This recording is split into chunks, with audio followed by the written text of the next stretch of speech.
Okay, hello, my name is WANG Jiali. I'm really honored to be here and give the introduction of student life today.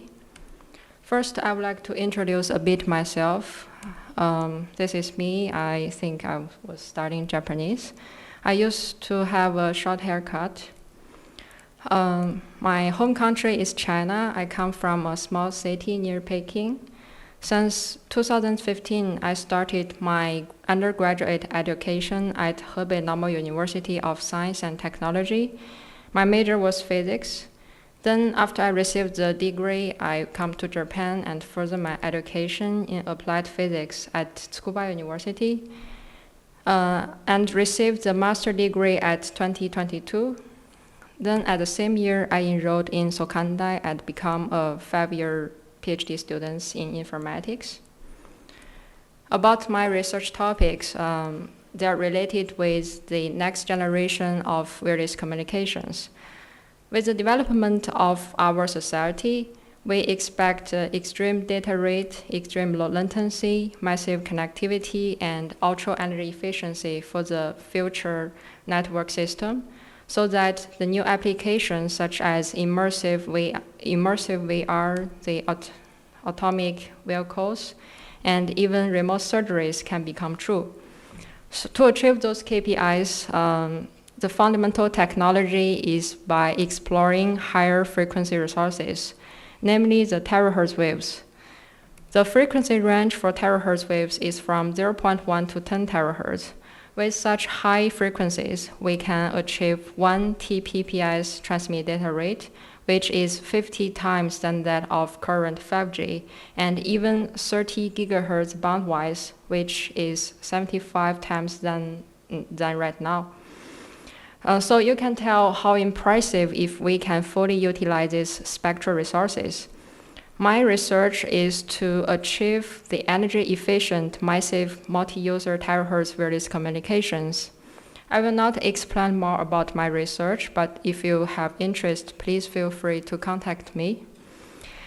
And about our lab, we mainly focus on to achieve the smart, seamless, and sustainable wireless networks towards 6G. Specifically, we have 3 directions. First, achieve the cloud and edge AI-enabled wireless network. Second, achieve energy-efficient IoT system by considering low-power wide area networks, LoRa IoT systems, and short packet communications. And third, exploring terahertz waves for massive high data rate access scenarios. Our lab contains 1 professor, 1 postdocs, 3 PhD students, 1 interns, and we had 6 interns last year. In our lab, we will sometimes organize a lunch and dinner. This was with my supervisor, and this was with the interns. So I'm really happy to become a member of our lab because not only I can learn knowledge, but also I have so many opportunities to make friends with foreigners from different countries. And Sokandai also provide inspired lectures. I will introduce you a bit in details. Like, for example, in the scientific presentation and writing, you will practice your oral presentation and academic writing skills in English. Then in the information and communication system lecture, you will understand the various aspects of information and communication, and meanwhile study the state-of-the-art topics in both wired and wireless networks. In the control theory and optimization, you will learn the basic of this field, of course. And for me, because my research is quite related with this lecture, so I feel super exciting when I can really implement those knowledge into my own research. And as for the data mining, of course, you will learn the basic data mining algorithms, and you even have a chance to implement those knowledge in the last lectures. So in summary, if you are students here, through those lectures, you will learn the basic things to become a professional researchers in your field. Now I will share my daily schedule. For those days I'm not busy, I started my research from 10:15 to 6 p.m. But if I'm busy, like I have meetings or deadlines, I will go home until 8. And because I'm a 5-year PhD student, I need to get enough credits to graduate. So I take a lot of lectures. For this semester, I have lectures in the morning. And because for our lab, we tend to have the afternoon meetings, so probably around 1:30 p.m. That's a general overview of my schedule. The point here I would like to amplify is that being a student here, you have a relative flexible schedule. If you manage well, you even have enough time to develop your own hobbies and interests, which is quite impressive. And then I would like to share my abroad experience. I published this paper last year at IEEE GlobalCom, which is a top international conference. And I presented this work last year at Malaysia. It was my first time to give such presentation. And this is my session, and my supervisor was also there. She gave me a lot of advice and helped me to improve my presentation. I really appreciate that.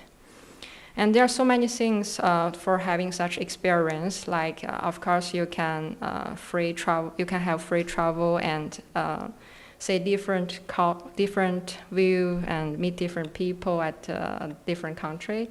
And this is a landmark at Malaysia.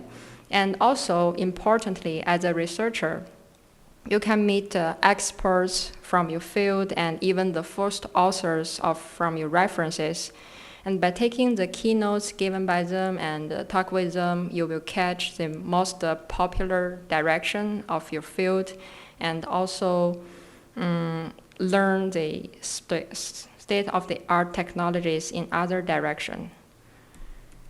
Then, as you know, like being a researcher being a PhD student is not an easy thing. We need to recharge ourselves.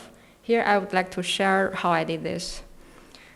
Personally, I enjoyed nature. I like walk around, and those pictures took for the same temple but in different seasons is really beautiful. And fortunately, in Japan, it's easy to find such peaceful street and view by just walking around. And I also enjoyed friendship. I like doing activities with my friends. Like last winter, we went to ski, and in the summer, we did the rafting. So with the company of my friend, I feel not alone on the journey of PhD. Also, delicious foods is important for me. I enjoyed spicy hot pot and dumplings. And lucky me, I have a cute cat, and by playing with my cat, I feel chill. And finally, is the support from my family encouraged me to continue the education abroad. And this is my mom. We talked several times per week by video calls. We shared the happiness and complain about something, of course. I really thankful for this. Finally, I have several messages to students. First, choose a field you really like, because being a PhD is not an easy thing, and you will face a lot of challenges and even make mistakes. If your research is not something you really like, it's really hard to continue and finish that. Then keep communicating with your supervisor, because we are all young researchers. We still don't have a deep insight of our research. Seeking advice from our supervisor will be helpful. Then don't be afraid to ask questions and express different ideas. I mean, this is basic things for being outstanding researchers in the future. Then stay in touch with family regularly. I feel this deeply because I'm a foreigner here, and I didn't go back to home for 2 years during the COVID-19. And like being a PhD is a start of your life, but time doesn't stop for your family. So I really recommend you to frequently communicate with your family also. Last advice for foreigners, let's learn Japanese. Because if you want to have an easier life here and even pursue a job in the future, it's better to know their local language. And luckily at Sokandai, they have free Japanese lectures for foreigners, which is very thoughtful and convenient. And yeah, that's all for my presentation. Thank you for your attention. I really hope my talk can give you some insight of PhD life here. Thank you.